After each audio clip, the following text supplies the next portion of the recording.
വീഴാത്ത ഉമ്മമാർ ഭൂമിയിൽ കിടക്കുന്നു. ദൂരെ നിന്നുകൊണ്ട് ബീവിയുടെ മകൻ നോക്കുകയാണ്. ആ മകൻ ഹബീബിന് വന്ന് പ്രൊട്ടക്ഷൻ നിൽക്കുന്നു. ഉമ്മ വേണ്ട.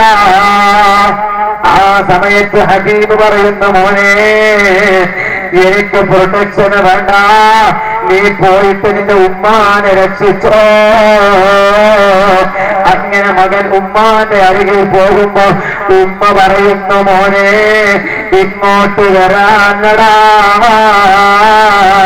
പോകൂ തങ്ങളുടെ അനുഗ്രഹീത ചാരത്തേക്ക്. അലൈക ബിഹിമായത്തി റസൂലില്ലാഹ്. ഉമ്മ പറയുന്നു, മോനെ ഹബീബിനെ രക്ഷിച്ചോ.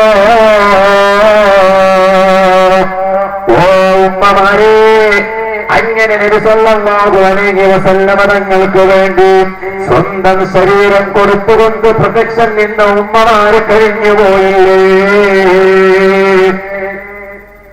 ആ ഉമ്മമാര് നാളെ റബ്ബിന്റെ കോടതിയിൽ വരുമ്പോ സ്വന്തം മകനെ ത്യജിക്കാൻ വേണ്ടി വരെ തയ്യാറായ സിദ്ദീഖ് തങ്ങൾ വരുമ്പോ, മാതാവിനെ ഹബീബിന് വേണ്ടി മാറ്റി നിർത്താൻ വേണ്ടി ശ്രമിച്ച ബഹുമാനപ്പെട്ട സഹോദരങ്ങൾ വരുമ്പോ, അതേ വാപ്പാനെ മാറ്റി നിർത്തിയ ബഹുമാനപ്പെട്ട അബ്ദുള്ള റളിയല്ലാഹു അൻഹു വരുമ്പോ, ഓ ചെറുപ്പക്കാരെ, കല്യാണം കഴിഞ്ഞ